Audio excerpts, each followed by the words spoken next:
solamente estamos estimando de forma determinística. Si existe ruido, obviamente vamos a asumir de que es ruido gaussiano blanco para mantener más o menos la misma idea de antes. Voy a tener mi matriz de observaciones, voy a obtener mis parámetros que quiero estimar y ahora sí que le vamos a poner el omega, ¿cierto? Y vamos a asumir que omega es ruido gaussiano blanco. Nuevamente, x en este caso estamos diciendo que es x de 0 en forma vectorial hasta x de n-1, ¿ok? Aquí tengo mi matriz de observación que ya les mostré que puede tener cualquier forma. Θ va a ser mi matriz, mi vector de parámetros y además lo que estoy diciendo acá es que voy a tener muestras de esas formas. Y nuevamente vamos a asumir que cada muestra, xn, son en este caso independientes e idénticamente distribuidas. Omega sub n es gaussiana con media 0 y varianza sigma cuadrado. Eso quiere decir que cada muestra tiene una varianza sigma cuadrado. Eso quiere decir que si tomamos la media del vector, ¿verdad? Esto me va a dar 0, 0, así, ceros hacia abajo, que le vamos a llamar así vector de ceros, y la varianza del vector omega, entonces esto va a ser la varianza, ¿cierto?, de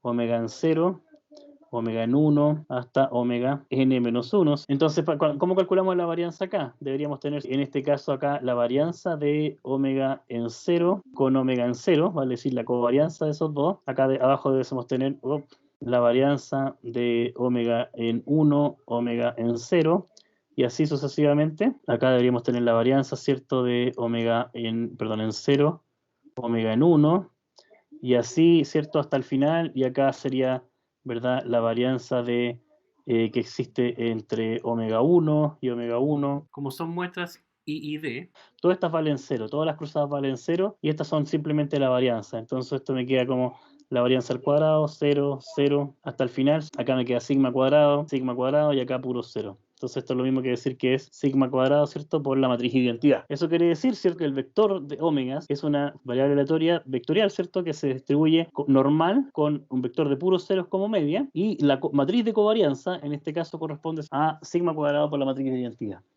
Y ahora podríamos hacer exactamente la misma operación, pero considerando todo el problema, ¿verdad?, de forma no determinística, sino que ahora aleatoria. Entonces, con esa descripción del problema, este tiene distribución gaussiana de media cero, varianza conocida. Estos parámetros simplemente me van a estar afectando la media porque son determinísticos. Pero ahora como x es una variable aleatoria, no podemos ocupar el mismo procedimiento que ocupamos antes. Entonces lo que vamos a hacer es implementar el estimador de máxima verosimilitud, en el cual tenemos que calcular el valor de θ que maximiza la PDF, ¿cierto?, la función de densidad de probabilidades de la variable aleatoria que estamos analizando, en este caso de x. ¿Qué es lo que tendríamos que hacer? Tendríamos que tomar la derivada parcial de la distribución con respecto a θ. Esto es equivalente a hacerlo con el logaritmo natural de la distribución. Como este es normal, ¿cierto?, y son puras variables independientes, entonces corresponde al producto, ¿cierto?, de todas las PDF. Esto debiese ser el producto desde n igual 0 hasta n menos 1, de 1 partido por 2pi sigma exponencial de menos. Esa sería la PDF, ¿cierto?, correspondiente. Ahora, lo que estamos haciendo, estamos cambiando la media por la presencia de estos dos parámetros que están acá. Entonces, obviamente, el producto me va a quedar con una media diferente. Lo que voy a hacer acá es simplemente aplicar el logaritmo directamente sobre esto, y la media, como ahora la media no va a ser 0, sino que la media va a ser h por θ, entonces voy a hacer el desarrollo directo. Entonces me va a quedar acá el logaritmo natural de 2pi sigma cuadrado, todo eso, ¿verdad?, elevado a n medios, menos un medio 2 sigma cuadrado, ¿verdad? Y menos la media. ¿Se acuerdan cuando hicimos el estimador de máxima verosimilitud para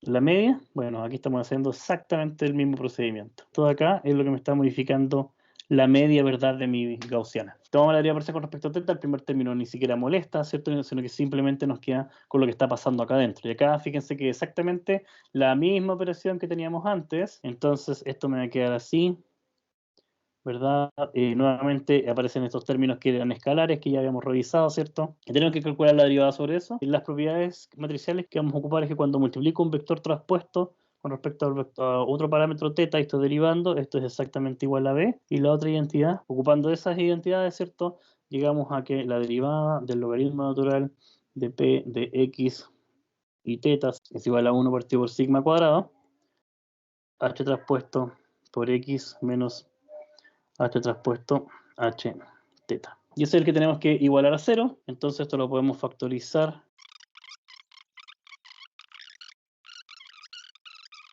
Por lo tanto, ¿cierto?, tenemos que θ estimado tiene que ser igual a h traspuesto h a la menos 1 por h traspuesto x. ¿No les parece hermoso encontrar que la optimización de cuando es determinístico es la misma a cuando el ruido es gaussiano? Lo que nos está diciendo, ¿cierto?, es que el método, en cierta forma, lo que está asumiendo, la distribución de los errores se distribuyen de forma gaussiana, lo cual es maravilloso. Entonces, existe un teorema, ¿cierto?, que nos dice de que cuando el problema es lineal y asume este modelo, que es el que describimos aquí, ya sabemos cómo calcular los parámetros, lo que alcanza es que cuando se hace este estimador, este corresponde, ¿cierto?, al estimador de mínima varianza sin bias. Ese es un teorema, pero es maravilloso, porque nos permite, ¿cierto?, decir de que, ok, con este estamos garantizando de que encontramos el mínimo error que podíamos alcanzar con este estimador. Con este estimador, que lo que ustedes saben de los coeficientes de Fourier, por ejemplo, no es nada más que la estimación de mínimos cuadrados de las observaciones, ¿ok? Entonces, ahora, ¿cuál es el ejemplo que quiero que resolvamos? Vamos a asumir, ¿cierto?, de que tengo una señal X que está embebida en ruido gaussiano blanco, y vamos a tener un modelo dado por esta forma que ustedes conocen, más nuestro ruido gaussiano. Lo que estamos diciendo acá es que esto tiene que cumplirse para cada una de las muestras, donde n0, 1, así hasta n-1. Eso quiere decir, ¿cierto?, que nuestros parámetros desconocidos que queremos obtener mediante Fourier, ¿cierto?, son los parámetros A1 hasta el A sub m, concatenados, ¿cierto?, con el B1, B2, así hasta el B sub m. ¿Qué sería nuestra matriz de observación? Porque fíjense que lo que estamos diciendo acá, que este es un modelo, ¿verdad? Estamos diciendo, yo tengo mis observaciones X y lo que quiero hacer es que sigan este modelo. Entonces, la matriz de observación está determinada por lo que me dan estos términos de acá. Y esto es totalmente válido. Fíjense que antes nosotros habíamos dicho que dependía de otras variables de X, por ejemplo, cuando le pusimos aquí G o H, pero también podrían ser funciones lineales, ¿ok? En este caso, por ejemplo, estamos considerando de que la matriz de observación se construye a partir de senos y cosenos. Entonces, esto sigue siendo lineal con respecto a los datos. Entonces, la matriz H, en este caso, fíjense que tendría el coseno en 0 y el seno en 0. Entonces, el coseno en 0 es 1, 1, y así va a seguir, ¿cierto? Vamos a poner solamente 2 por espacio, y después queda el seno en 0, vale decir 0, ¿cierto? 0.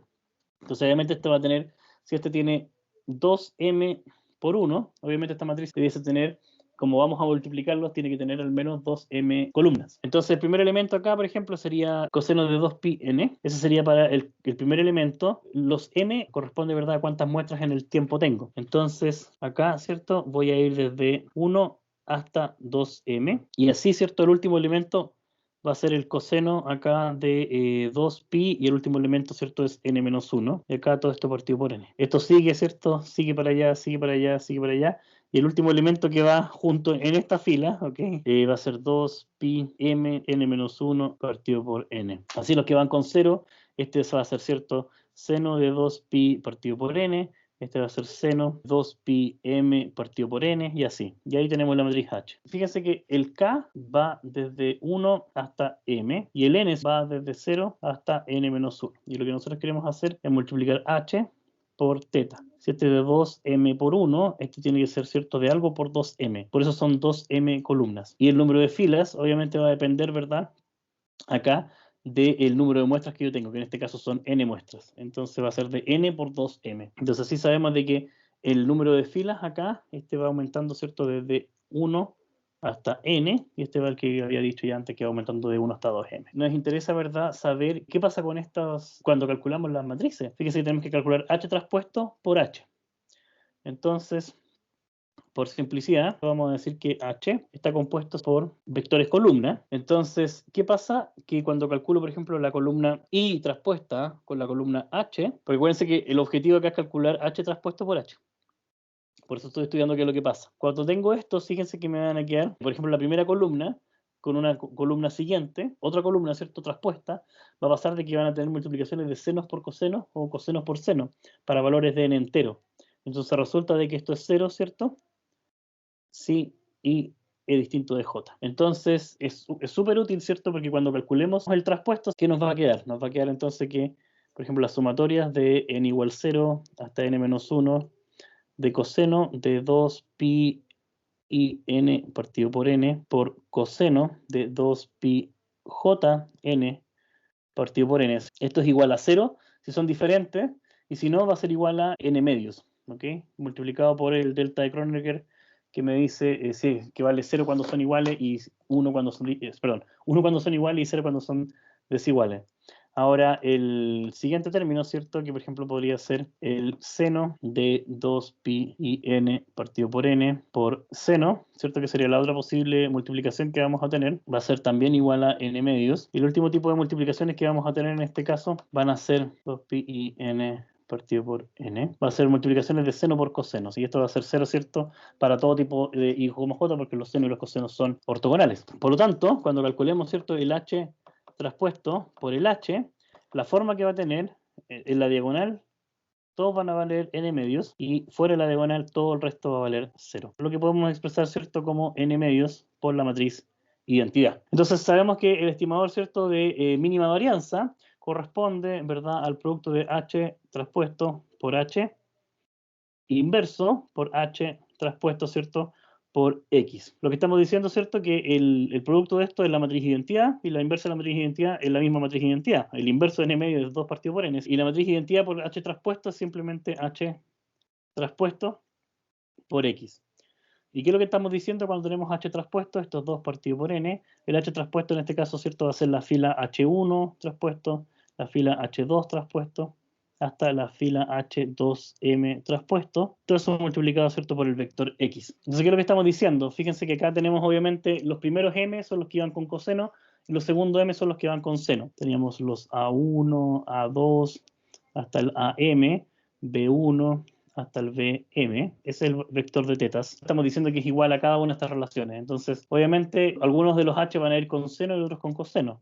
Con eso, si separamos, entonces el estimador de a sub k debe ser 2 partido por n, h sub k traspuestos, multiplicando el vector de x. ¿Y qué es lo que eran los vectores de h sub k? Eran los cosenos de 2 pi kn partido por n. Ese vendría a ser, ¿cierto?, cada uno de los elementos de acá. Entonces, cuando multiplicamos, por ejemplo, este por los vectores de x, cuando estamos multiplicando un vector columna por un vector fila, lo que estamos significando, ¿cierto?, simplificando es una sumatoria. Entonces, esto es exactamente lo mismo que 2, la sumatoria, ¿cierto?, de n igual 0 hasta n menos 1 de x de n multiplicado por el coseno de 2 pi kn partido por n. Y eso claramente sabemos, ¿cierto?, que son los coeficientes de Fourier. Similarmente, uno puede hacer el mismo análisis y determinar, ¿cierto?, de que los b sub k corresponden, ¿verdad?, a la sumatoria de los x sub n por el seno de 2 pi kn partido por n mayúscula.